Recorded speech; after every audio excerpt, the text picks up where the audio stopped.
संपन्न G20 सम्मेलन में जारी नई दिल्ली घोषणा पत्र को भारत की कूटनीतिक जीत और बढ़ते हुए वैश्विक प्रभाव के रूप में देखा जा रहा है। भारत यूक्रेन युद्ध के बेहद जटिल मुद्दे पर ऐसा साझा बयान जारी करने में कामयाब रहा, जिसका यूक्रेन को छोड़कर हर पक्ष ने स्वागत किया है। नई दिल्ली घोषणा पत्र के 7 पैराग्राफ यूक्रेन युद्ध पर हैं और इनमें रूस का नाम नहीं लिया गया। भारतीय प्रधानमंत्री नरेंद्र मोदी विश्व के सभी नेताओं के साथ सहज दिखे।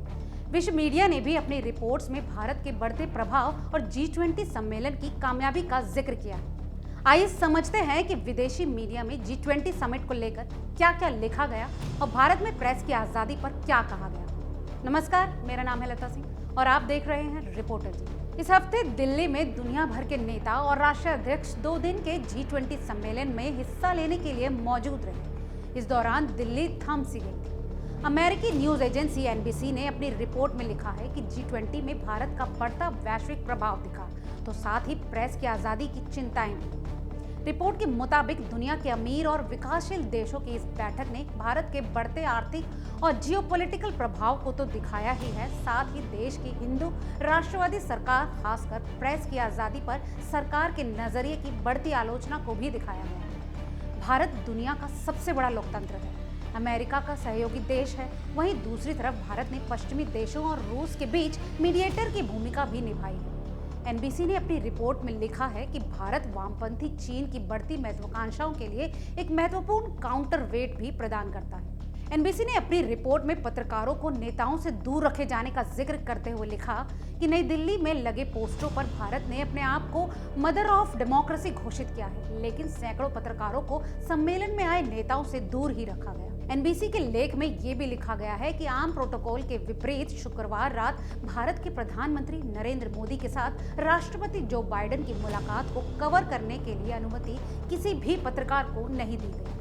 CNN ने रूस के विदेश मंत्री सर्गेई लावरोव के बयान को प्रकाशित किया है। सम्मेलन का घोषणा पत्र जारी होने के अगले दिन यानी रविवार को लावरोव ने कहा था कि ये सम्मेलन सिर्फ भारत के लिए ही नहीं बल्कि हम सबके लिए कामयाब रहा है। यूक्रेन युद्ध एक जटिल मुद्दा है और इसे लेकर पश्चिमी देशों, रूस और चीन के बीच मतभेद हैं। नई दिल्ली घोषणा पत्र में एक और वाक्य में लिखा है कि स्थिति को लेकर अलग अलग नजरिए और आकलन थे। ये सदस्य देशों के बीच मतभेदों को ही प्रतिबंधित करता है। CNN ने अपनी रिपोर्ट में आगे लिखा कि फाइनल सेटलमेंट स्टेटमेंट शिखर सम्मेलन के मेजबान भारतीय प्रधानमंत्री नरेंद्र मोदी के लिए पासा पलटने के समान था, लेकिन ये फिर भी USA और उसके पश्चिमी सहयोगियों द्वारा व्यक्तिगत रूप से अपनाए गए नरम रुख को दर्शाता है। वहीं वॉशिंगटन पोस्ट ने अपनी रिपोर्ट में लिखा है कि G20 का घोषणा पत्र यूक्रेन को लेकर बढ़ते मतभेद और ग्लोबल साउथ यानी भारत जैसे विकासशील देशों के बढ़ते प्रभाव को भी दिखाता है। G20 सम्मेलन में अफ्रीकी यूनियन को भी सदस्य देशों के रूप में ही शामिल कर लिया गया। इस बारे में वॉशिंगटन पोस्ट ने लिखा है कि मेजबान भारत अलग अलग समूहों से अंतिम बयान पर दस्तखत कराने में कामयाब रहा है, लेकिन यूक्रेन में रूस के युद्ध के विवादित मुद्दे पर भाषाओं को नरम करके ऐसा किया गया। वॉशिंगटन पोस्ट की एक रिपोर्ट में लिखा गया है कि G20 सम्मेलन के करीब आने के अंतिम महीनों में भी भारत यूक्रेन युद्ध को लेकर घोषणा पत्र के शब्दों पर सहमति नहीं बनवा सका था, क्योंकि चीन और रूस बाली में इस्तेमाल की गई भाषा के भी खिलाफ थे। कॉन्फ्रेंस खत्म होने के एक दिन पहले जारी किए गए घोषणा पत्र में यूक्रेन युद्ध की ह्यूमन सफरिंग्स और नेगेटिव इम्पैक्ट पर खास जोर दिया गया। हालांकि इसमें रूस के नाम तक नहीं है। कई विश्लेषक ये आशंका जाहिर कर रहे थे कि G20 सम्मेलन में साझा बयान जारी करा लेना मुश्किल होगा। हालांकि सम्मेलन के पहले दिन ही नई दिल्ली घोषणा पत्र जारी हो गया। जर्मनी की चांसलर ओलाफ शोल्ज ने इस घोषणा पत्र को भारतीय कूटनीति की कामयाबी कहा है। ओलाफ ने कहा कि रूस ने अपना प्रतिरोध छोड़ दिया है और उसने यूक्रेन की टेरिस्ट्रियल इंटेग्रिटी और सोवरेनिटी से जुड़े समझौते पर हस्ताक्षर कर दिए। वॉशिंगटन पोस्ट ने अपनी रिपोर्ट में इस बात का भी जिक्र किया है कि पश्चिमी देश रूस के इस घोषणा पत्र पर हस्ताक्षर को एक कामयाबी के रूप में देख रहे हैं। चीन के सरकारी अखबार ग्लोबल टाइम्स ने भी अपने आर्टिकल में लिखा है कि G20 सम्मेलन ने बढ़ते मतभेदों के बीच बुनियादी एकजुटता प्रदर्शित की है। ग्लोबल टाइम्स ने आगे लिखा है कि दिल्ली में संपन्न हुए G20 शिखर सम्मेलन में अंततः साझा बयान स्वीकार कर लिया गया, जिसमें बहुत बुनियादी एकजुटता और यूक्रेन युद्ध को लेकर तटस्थ नजरिया है।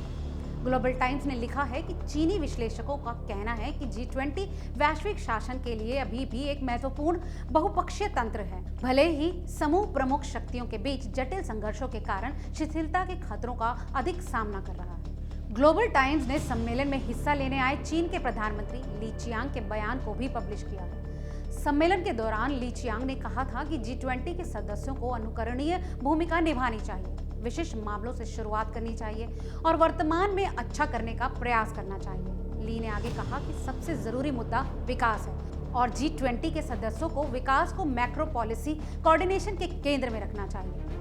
ग्लोबल टाइम्स ने फुडान यूनिवर्सिटी के इंस्टीट्यूट ऑफ इंटरनेशनल स्टडीज के प्रोफेसर ली मिनवांग के हवाले से लिखा है कि G20 शिखर सम्मेलन की सफलता भारत में मोदी और उनकी भारतीय जनता पार्टी के शासन को मजबूत करेगी। ग्लोबल टाइम्स ने लिखा है कि भारत को इस सम्मेलन से बहुत कुछ हासिल हुआ है, क्योंकि भारत ने अंतर्राष्ट्रीय मंच पर अपने आप को बहुत आकर्षित बना दिया है। भारत एक ऐसा देश है जिसके पीछे रूस और पश्चिमी देश दोनों हैं। ग्लोबल टाइम्स ने लिखा कि भारत इस बात का भी प्रतिनिधित्व करता है कि विकासशील देश यूक्रेन संकट पर पश्चिमी और रूस के बीच पक्ष नहीं लेना चाहते, और जब अमेरिका ने चीन के खिलाफ चारों तरफ से नियंत्रण करना शुरू कर दिया है तो वो किसी का पक्ष लेने के लिए मजबूर नहीं होना चाहते। ग्लोबल टाइम्स ने विश्लेषकों के हवाले से ये भी कहा कि अभी भारत की राष्ट्रीय शक्ति और अर्थव्यवस्था इतनी बड़ी नहीं है कि वो ग्लोबल साउथ पर लीडरशिप करने का अपना सपना साकार कर सके। इस विषय में आपको क्या लगता है, हमें कमेंट करके जरूर बताएं। फिलहाल इस रिपोर्ट में केवल इतना ही। ऐसी तमाम और खबरों के लिए देखते रहिए रिपोर्टर जी। अगर आप हमारे चैनल पर नए हैं तो चैनल को सब्सक्राइब करें और साथ ही बेल आइकन को प्रेस करें